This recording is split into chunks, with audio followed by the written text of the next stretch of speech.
আমার এই ভিডিও যখন দেখবেন তখন বাংলাদেশের রাজনীতি অনেক আগায় গেছে, অনেক কিছু ঘটে গেছে। যাই হোক, আমি তো আগে ভিডিও রেকর্ড করি, তাও আমি একটু পিছে গিয়া তারেক রহমানের দেশে ফেরার বিষয়টা নিয়ে আলাপ করতে চাই, কারণ বিষয়টা গুরুত্বপূর্ণ। তারেক রহমান তো দেশে ফিরেছেন, বিএনপি খুশি, তার সাথে বেশি খুশি ইন্ডিয়া। আমি মেনে মেনে করছি না। ইন্ডিয়া টুডে একটা বিশাল ফিচার ছাপিছে, দেখেন কেন তারেক রহমানের দেশে ফেরা ইন্ডিয়ার জন্য খুশির খবর। তারাই লিখিছে, Khaleda জিয়া's son in Bangladesh after 17 years. Why it's good news for India? কেন এটা ইন্ডিয়ার জন্য ভালো খবর, সুসংবাদ। ওরে বাবা, কি খুশি ইন্ডিয়া। কিন্তু তারেক রহমানের দেশে ফিরে নিয়ে কি কি বার্তা আপনি পেলেন, সেইটা আমরা মোটামুটি তিনটা দিক থেকে বিচার করব। এক নাম্বার, উনি কেমনে ফিরলেন, উনার ফেরার ঘটনায় কে কি রোল প্লে করলো। দুই নাম্বার হইতেছে উনি কি বললেন, কেমনে বললেন। তিন নাম্বার হইতেছে উনার ফেরার ঘটনা নিয়ে গণমানুষের মধ্যে কি প্রতিক্রিয়া, এবং বাঙ্গু এলিট এস্টাবলিশমেন্ট এবং আওয়ামী লীগের মধ্যে কি প্রতিক্রিয়া। এই তিনটা দিক থেকে দেখলে আপনি বুঝতে পারবেন তারেক রহমানের দেশে ফেরাটা বাংলাদেশের জন্য কি মিন করে, এটার অর্থটা কি। তার আগে ওই পায়েসের উপরে যেমন কিসমিস থাকে না, উনকার দুটা কিসমিস দিয়ে দিই পায়েসের উপরে। না দেখে নি বিএনপি কইছে তারা 300 ফিটে যে বর্জ্য তৈরি করেছে তাও প্রসারণ করবি, মার্শাল্লাহ। এই যে দেখেন, তারপরে ছবিও দিছে আগে এবং পরে, ওরে বাবা। তারপরে বিএনপির পাঁচাচাটা এডিটে সাহেব, পাঁচাচাটা কওয়া যাবি না। সে কি আপনি চান না আমি মুখ খারাপ করি? আচ্ছা তাইলে ধরি পাঁচাটা হয়েছে, তবে হোগা চাটাটা কিন্তু খারাপ না। যাই হোক, আপনি পছন্দ করলেন না, আপনার একটা কথা রাখা লাগে। তো পাও চাটার একটা ছবি দেবেন না, তাই বলে ভালো হয়েছে, ভালো হয়েছে না? তো জুতার সাইজ কলে ভালো, মাশাআল্লাহ। অনেকে সেট পারবি, জায়গা আছে অনেক সামনে, ইনকা করে। তো তারেক রহমানের ইনকাটা জুতা কিনে দিয়ে বিএনপি কইছে পরিষ্কার করিছে, আর পঙ্গের আলো কইতেছে আম্বা। ওরা ওই একই কথা। গণসংবর্ধনার পর 300 ফিট সড়কের বর্জ্য অপসারণ করলো ঢাকা উত্তর বিএনপি। তো আসেন না বিএনপি রেডিও, ওটা তো ছবি দেখলেন, স্টিল ছবি, একটা ভিডিও দেখেন বিএনপির কর্মীরা পরিষ্কার করছে, ভালো লাগবে না? দেখেন ২৬ তারিখ সকালে ৩০০ ফিট এলাকায় গিয়ে দেখা যায় জমে থাকা ময়লার স্তূপ পরিষ্কার করছেন ঢাকা উত্তর সিটি কর্পোরেশনের পরিচ্ছন্নতা কর্মীরা। বিএনপির অফিসিয়াল পেজ থেকে দাবি করা হয়েছে ময়লা পরিষ্কার করছে, সমস্ত ময়লা পরিষ্কার করছে বিএনপি, কিন্তু আসলে না, কথাটি মিথ্যা। পুরো অংশের অধিকাংশ অর্থাৎ 90% বর্জ্য ময়লা পরিষ্কার করেছে ঢাকা উত্তর সিটি কর্পোরেশন। দেখেছেন কারা করিচ্ছে পরিষ্কার? 148 টন বর্জ্য পরিষ্কার করছে সিটি কর্পোরেশন। কেমন ধাপ্পা দেয় দেখেন। একটা জিনিস দেখবেন, আর একটা কিসমিস, পায়েসের উপরে কিসমিস। পায়েসের উপরে একটা কিসমিস দেওয়ার ছবি দেখার, এটা মিষ্টি দেখে এটা মনটা ভালো হবি। তো একটা জিনিস দেখেন, মিটিং শুরুর আগে স্টেজের সামনে বোতল ছুঁড়ে T20 খেলিচ্ছে, দেখেছেন? কেউ থামাইতে পারতেছে না, পারলে নেতাদের মারে। বড় দল হয়ে করবে কি ওরা? নিজের দলে তো কোনো শৃঙ্খলা নাই, রাষ্ট্র চালাইবে, মিটিং সামলাইতে পারে না, তা আবার নিজের দলের মিটিং, তার নিজের দলের কর্মী তাদের। তো যাই হোক, আলোচনায় আসি। প্রথম পয়েন্ট, তারেক রহমান ফেরার ঘটনায় কে কি রোল প্লে করলো। তারেক রহমানের মূল সিকিউরিটি দিল কে, বলেন তো? কে দিল? এটাই হইতেছে কে কি রোল প্লে করলো। এটা একটা বিশাল বার্তা আছে বলে। সেনাবাহিনী, কোন স্পেশাল ফোর্স না, র্যাব না, পুলিশ না, এসএসএফ না, পুরা দস্তর সেনাবাহিনী। এই জায়গাটা খেয়াল করবেন। স্বরাষ্ট্র মন্ত্রণালয়ের নিরাপত্তা ব্রিফিং আপনি পাবেন সব জায়গায়, কয়া হয়েছে এটা সিভিল ফোর্স করবে, কোথাও সেনাবাহিনী মোতায়েন করা হবে বলা হয়নি। এটার দায়িত্ব ছিল ডিএমপির।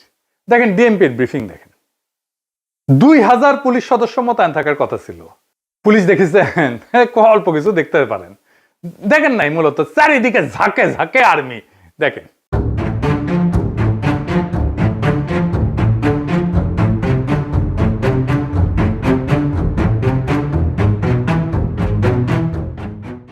বাংলাদেশে কেউ কখনো এরকম নজিরবিহীন নিরাপত্তা পায় নাই, বাংলাদেশের ইতিহাসে পায় নাই, কোন রাষ্ট্রপ্রধান পায় নাই।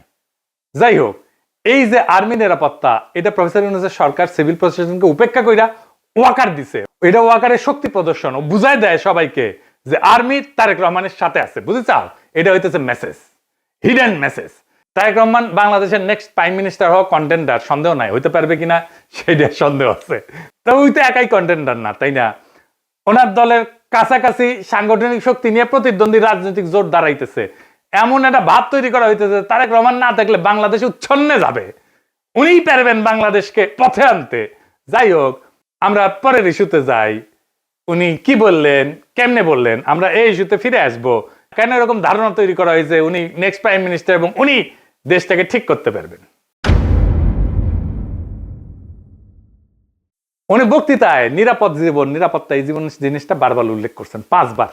একটি নিরাপদ বাংলাদেশ আমরা গড়ে তুলতে চাই। নিরাপদে ঘর থেকে বের হলে নিরাপদে ইনশাআল্লাহ ঘরে আবার ফিরে আসতে পারে।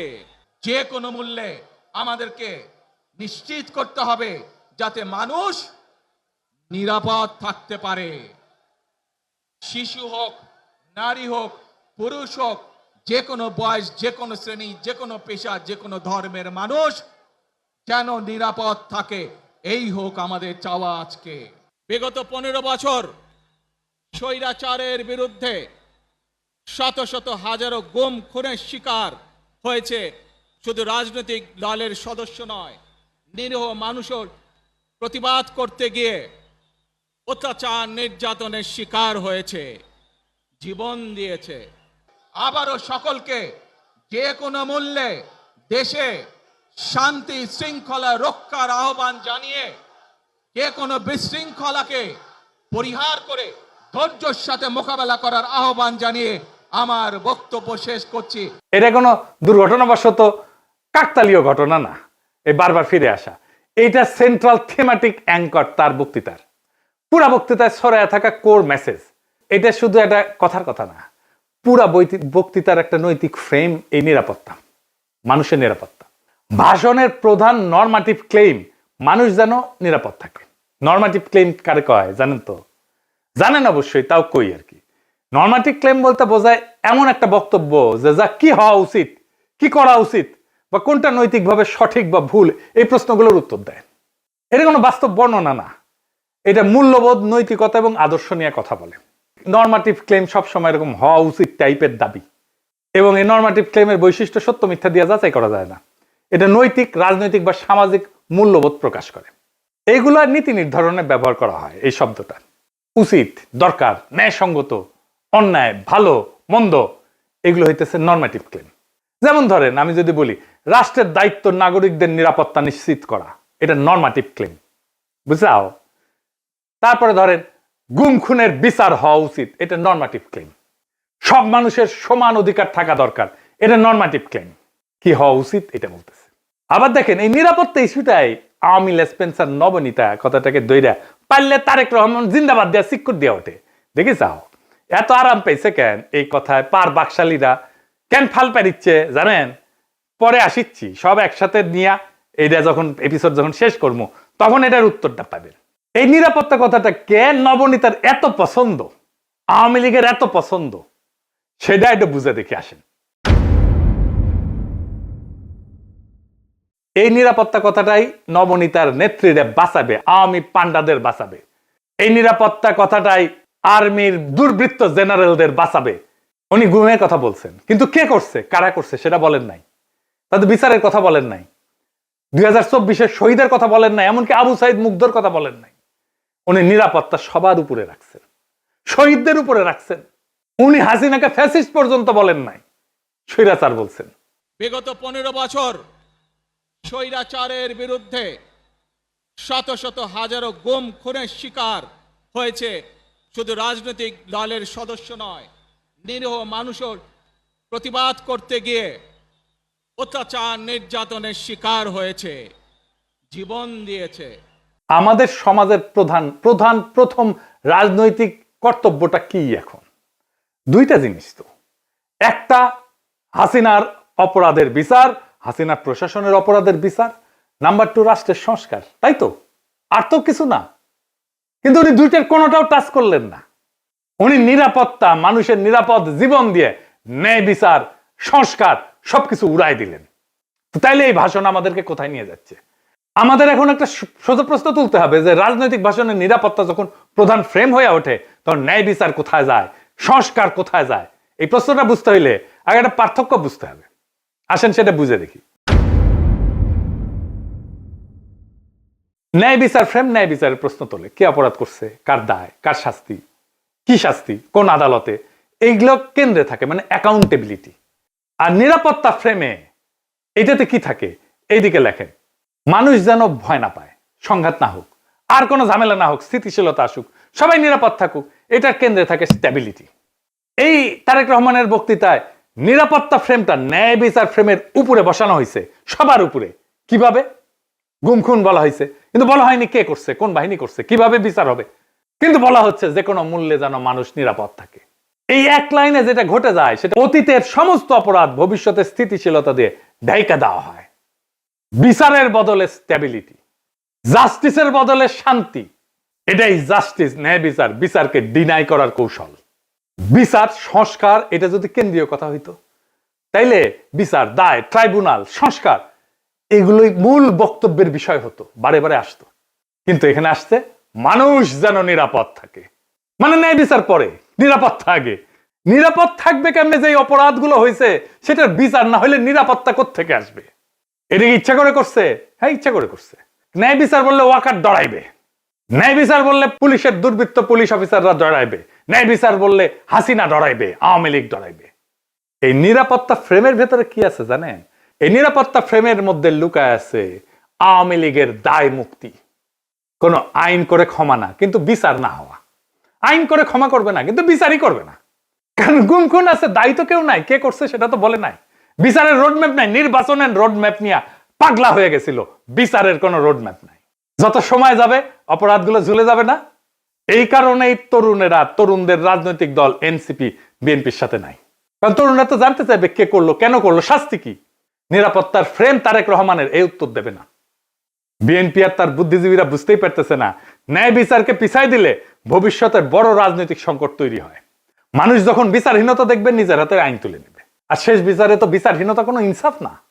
যেই রাজনৈতিক দল ন্যায় বিচারকে স্থিতিশীলতার নামে পিছায় দেয়, সে একদিন স্থিতিশীলতাকেই হারায় ফেলবে। আর একটা বিষয় হইতেছে, উনি বক্তা হিসেবে ভালো না, মানে নো অফেন্স, উনি বক্তা হিসেবে ভালো না। উদ্দীপনামূলক বক্তব্য উনি দিতে পারেন না। এমন একটা বিশাল অডিয়েন্স পেলে শেখ মুজিব তো ফাটায় ফেলতো। আমাদের এনসিপির নেতারা ভালো বক্তব্য দেয়, হাদিও ভালো বক্তব্য দিত। এই বক্তব্যটা অনেক মানুষ অনেক দিন ধরে মনে রাখবে না। এই বক্তব্য অনেক দিন অনেক মানুষ মিলে শুনবে, এটা হবে না। এইবার আসেন দেখি উনার ফেরার ঘটনা নিয়ে গণমানুষের মধ্যে প্রতিক্রিয়া কি। আমরা তো আগে বুঝলাম এই সমাবেশ কোনো বড় উদ্দীপনা জাগাইতে পারে নাই মানুষের মধ্যে, কিন্তু মিডিয়া যা হাইপ তুলছে তা বিস্ময়কর। এমন তেলাইতেছে, তারে মার্টিন লুথার কিং বানাই দিছে। এমন তেলাইতেছে তারেক রহমানকে যে তারেক রহমান ভবিষ্যতে প্রধানমন্ত্রী কইয়া পরিচয় করাইতেছে। এটা দেখা খুবই বিরক্তিকর। মিডিয়া হাইপ তুলছিল 2004 সালে ভারতীয় লোকসভা নির্বাচনে, ইন্ডিয়া শাইনিং কইয়া বিজেপি নির্বাচনে নামছিল, গোহারা হারিছে। হিলারি ক্লিন্টনকেও মিডিয়া একদম হাইপ তুলছিল 2016 সালে, গোহারা হারছে ট্রাম্পের কাছে। ব্রেক্সিটেও প্রেডিকশন ছিল ব্রিটেন ইউরোপিয়ান ইউনিয়নে থাকবে, থাকে না। এটা মিডিয়ার প্রেডিকশন ছিল। মিডিয়া ফ্রেম করতেছে তারেক রহমানকে ভবিষ্যতে প্রাইম মিনিস্টার হিসেবে, এটা হবে বিএনপির জন্য ডিজাস্টার। ঐতিহাসিকভাবে প্রমাণিত যে জনগণ মিডিয়ার ভুল বা বায়াস প্রেডিকশনকে কেবল ভুল হিসাবে পাঠ করে না, তারা এটাকে ম্যানিপুলেশনের চেষ্টা হিসেবে বোঝে। 2016 সালের নির্বাচনের পরে পিউ রিসার্চ সেন্টার ধারাবাহিক জরিপ করছিল, এখানে বলতেছিল যে মিডিয়া ট্রাস্ট কনজারভেটিভদের মধ্যে এইটা ইতিহাসের সবচেয়ে নিচে নামে আসছে। মিডিয়ার ট্রাস্ট, মিডিয়ার বিশ্বাস। এবং অনেক তথ্যদাতা সরাসরি বলছে যে মিডিয়া আমাদেরকে বলার চেষ্টা করছে যেটা হবে, এবং তারা ভুল বলছে। এটাকে এজেন্ডা সেটিং হিসেবে মানুষ দেখে, মিডিয়া কভারেজ হিসেবে দেখে না। ফুকুয়েটারে বলছিল যখন জ্ঞান বর্ণনা না করে মিডিয়া নির্দেশ দিতে চায় জনগণকে, তখন তা ক্ষমতায় রূপ নেয়। তারা তারেক রহমানের ক্ষমতা তৈরি করতেছে, মিডিয়া ক্ষমতা, ভার্চুয়াল ক্ষমতা তৈরি করতেছে।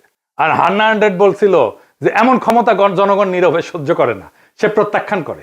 তাই বহু নির্বাচনে আমরা দেখি জনগণ ব্যালট ব্যবহার করে কেবল কোনো প্রার্থীর বিরুদ্ধে না, ভবিষ্যতে আগেই লিখে রাখা মিডিয়া ন্যারেটিভের বিরুদ্ধে প্রতিশোধ নেয়। বাংলাদেশের জনগণ এই যে তারেক রহমান আগামীর প্রধানমন্ত্রী, এই মিডিয়া ন্যারেটিভের বিরুদ্ধে প্রতিশোধ নেবে, লিখে রাখতে পারেন আজকের কথা।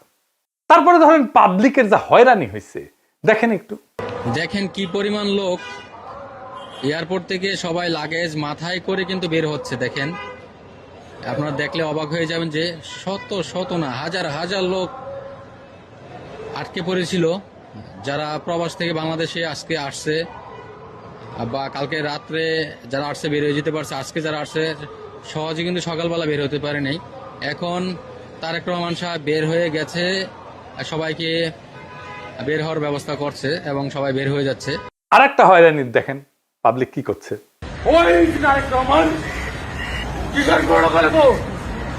আপনি এগিয়ে যাত্রী কয়টা বাজছেন এখানে? আপনার অনুভূতি কি? মানে এই যে 2টা বাজে আসছেন, এখন 6টা বাজে। খারাপ লাগছে, মনে হচ্ছে লোকটাকে পায়ে জুতা দিতে পারতাম। খুবই কান্না পাচ্ছে, খুবই কি বলবো, ভাষায় প্রকাশ করতে পারতেছি না। একদিকে তো অসুস্থ লোক আসছিলকে দেশের বাড়ি চিকিৎসা করার জন্য, তারপরে এই পরিস্থিতি দুঃখ লাগতেছে যে আমরা আইছি বাইরে থেকে, আজকে শখ করে একটা গাড়ি নিয়ে আসছে আর এই গাড়ি আমার এয়ারপোর্টের মধ্যে ঢুকতে দিল না। আমি এইভাবে ঠেলিয়ে ঠেলে নিতেছি, এতে তো আমার কাছে ওইটাই মনে হয় যে আমরা মনে হয় যে অপরাধী করছি। তারেক রহমানকে যে বাংলাদেশের ত্রাতা হিসেবে দেখানো হইতেছে, বাঙ্গু সুশীলদের শিরোমণি মতিউর রহমান কইছে যে দেশে রাজনৈতিক শূন্যতা চলতেছে, তারেক রহমান আরো আগে আসলে ভালো হইতো, মানে এই শূন্যতা কাটতো। শুনেন, আমি ব্যক্তিগতভাবে এটা মনে করি যে দেশে একটা রাজনৈতিক শূন্যতা রয়েছে, চলছে, এটা একটা বিপজ্জনক। আমি সবসময় ভাবতাম বা এখনও মনে করি যে বিএনপির ভারপ্রাপ্ত চেয়ারম্যানের আরেকটু আগে, বেশ একটু আগে যদি আসতে পারতেন, তাহলে এক্ষেত্রে হয়তো বিএনপি এবং দেশের মধ্যে একটা ভালো সুবিধাজনক অবস্থা তৈরি হতে পারত। তাকে বাংলাদেশের রাজনীতিতে অপরিহার্য প্রতীকে পরিণত করা হয়েছে। তারেক রহমানের রাজনৈতিক শক্তি যেদিন থেকে তারেক রহমানকে রাজনীতিতে অপরিহার্য প্রতীকে পরিণত করা হয়েছে, তারেক রহমানের রাজনৈতিক শক্তি সেদিনই শূন্য হয়ে গেছে। তারেক রহমানকে সারা বিপ্লব হইল না একটা, ওনাকে সারা তো ওনাকে সারা দেশ বাঁচবে না, রাষ্ট্র বাঁচবে না, এটা একটা কথা। জনগণের কোনো এজেন্সি নাই, যে নেতাকে অপরিহার্য বানানো হয় সে আর কোনো রাজনৈতিক অ্যাক্টর থাকে না, সে পরিণত হয় একটা স্থির মূর্তিতে যাকে সবাই রক্ষা করে কিন্তু কেউ চালাইতে চায় না।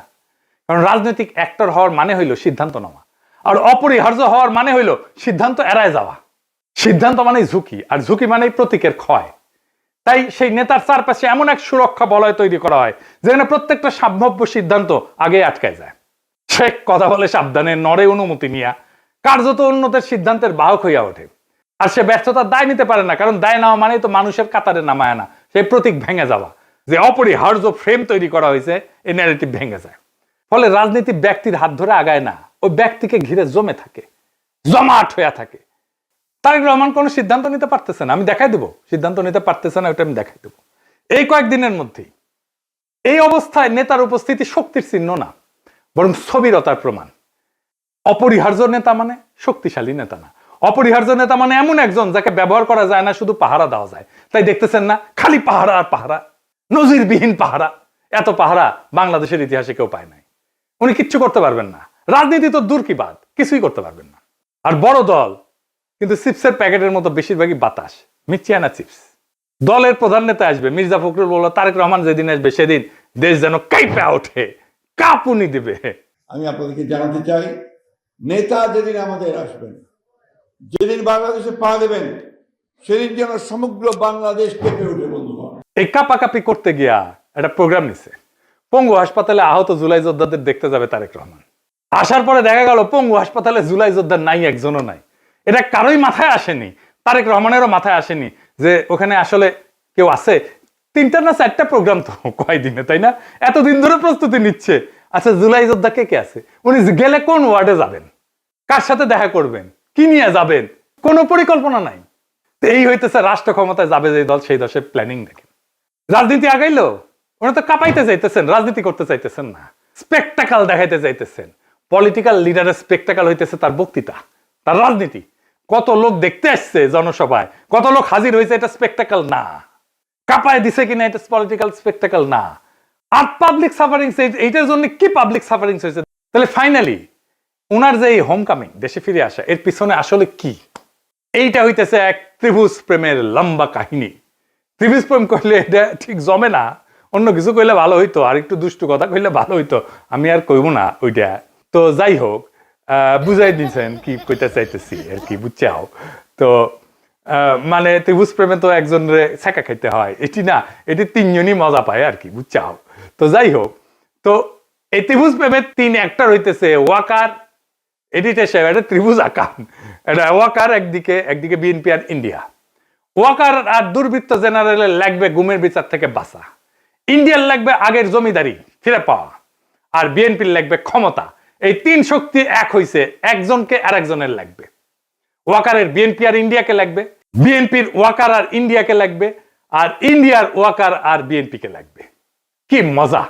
এইটাই হইতেছে বন্দোবস্ত, এদের মধ্যে বন্দোবস্ত হয়ে গেছে। ইন্ডিয়া আনন্দবাজারে রিপোর্ট করে ইঙ্গিত দিছে আমরা আছি তারেক রহমানের সাথে, ওয়াকার শক্তি দিয়ে ইঙ্গিত দিছে আমরা আছি তারেক রহমানের সাথে, তারেক রহমান বক্তৃতা দিয়ে ইঙ্গিত দিছে আমরা আছি তোমাদের সাথে। শান্তি আর শান্তি, নিরাপত্তা, এর বাইরে আর কিছু হবে না। গুমের বিচার হবে না, সংস্কার হবে না, কিসের ভাল। আর আওয়ামী লীগ নমনেতাদের দিয়ে বার্তা দিছে। শুধু তাই না, এই যে দেখেন আশরাফুল আলম খোকন, হাসিনার পিএস, কি বলে দেখছেন? তারা বলে তারা বিএনপির পাশে দাঁড়াইছে। আবার দেখেন আরেকজন, দেখেন আওয়ামী লীগ, তার প্রোফাইল পিকচার দেখেছেন? হ্যাঁ, সঞ্জিদা খাতুনের ছবি দিছে, তা সেরা ছবিটা দিছে, দুঃখ ভাব একটু, বুঝছাও তো। ওই কয় যে গরু দুধ দেয় তার নাকি লাথি খাওয়া যায়, মানে বিএনপি দুধ দিচ্ছে এখন। বিএনপির আবার দুধও আছে। না আছে তো, না আছে আছে, সত্যি আছে, আমি মিছা কথা কইতেছি না, আমি দুষ্টামি করিছি না। বিএনপির দুধু আছে, আসলেই আছে। এই যে দেখেন বিএনপির দুধু, দেখি বিএনপির দুধু আছে, তো বিএনপির দুধু দিয়ে দিছে আওয়ামী লীগকে। যাই হোক, আপনি কিছুদিন পরে দেখবেন পার নাস্তিক গুলা দাঁড়াইতেছে বিএনপির পাশে এবং তারা বলতেছে আমরা বিএনপি কে ভোট দিব। আমি দেখাই দিব, বলতেছে তারা পার নাস্তিক, যাদেরকে ঘৃণা করেন আপনারা। বিএনপি কে ক্ষমতা আনার জন্য এই সবগুলো শক্তি এক হয়েছে। কেন্দ্র দখল করবে, প্রশাসনকে কাজে লাগায়, পুলিশকে কাজে লাগায়, গুন্ডা আর হুন্ডা দিয়ে নির্বাচন হবে, আর্মি বসে থাকবে, অথবা আর্মিও পিটাবে পাবলিককে, ব্যালট বাক্স লুট হবে। আওয়ামী লীগের পুরা সংগঠন বিএনপির জন্য কাজ করবে, টাকা আসবে, খালি টাকা আর টাকা, লুট করা টাকা ফেরত আসবে কিছু। নির্বাচন প্রচারণার জন্য এই 4 বান্ডেল দিলাম, ব্যানার পিস্টন করার জন্য। আর এটি লাগাইবা শুধু মোটরসাইকেল বহরের জন্য, মোটরসাইকেল নিয়ে আসবা 7টা, ঠিক আছে, দেখে নিয়ে আসবা। আর এটি রাখো শুধু নির্বাচনের দিন চা সিগারেট খাওয়াইবা মানুষকে। আর এই 7-8 বান্ডেল যদি আছে, সকালবেলা সীসা খাইবা, হ্যাঁ সীসা খাইবা বৈশা। আমি পাস করবো না, সমস্যা নাই। সেই টাকা বিএনপি নির্বাচনের জন্য কাজে লাগবে। এই জন্য খোদা বক্সকে সরাই দিছে প্রফেসর ইউনূসের সরকার। প্রশাসন, পুলিশ, জেনারেলরা মাথায় রাখেন, এই নির্বাচন আমাদের আজাদির নির্বাচন। সংসদের কাজ রাষ্ট্রে ইনসাফ কায়েম করা। আমার আগের ভিডিওটা দেখে নিয়েন, বিস্তারিত আলাপ করছি কিভাবে সংসদ আইন তৈরির মাধ্যমে সমাজের মাঝে থাকা ইনসাফের ধারণা রাষ্ট্রের আইনের মধ্যে ঢুকে দেয়, রাষ্ট্রকে ইনসাফমুখী করে তোলে সংসদ। এই ইনসাফের রাষ্ট্রই আমাদের আজাদির দিকে নিয়ে যায়। আমাদের প্রত্যেকটা ভোটকে আমাদের মাঠে রক্ষা করতে হবে। প্রশাসন যদি গণরায়কে ছিনায় নিতে চায়, তাহলে ভোট ডাকাতদের এইবার বিতাড়িত করব বাংলাদেশ থেকে। আর এইবার প্রশাসনের, পুলিশের কাউরে যদি পক্ষপাত করতে দেখা যায়, কোনো মাপ কিন্তু নাই। আগামী সরকার বিএনপির হবে না, প্রফেসর ইউনূসের সরকারের মতো ধ্বজভঙ্গ সরকারও হবে না। তাই খুব খেয়াল, ভোট রক্ষার লড়াইয়ের জন্য তৈরি হন। এইবার ভোট দিলেই হবে না, কেন্দ্র পাহারা দিতে হবে, প্রত্যেকটা ভোটকে আমাদের রক্ষা করতে হবে। আর এক নতুন ভোট আনার লড়াইয়ের জন্য তৈরি হন।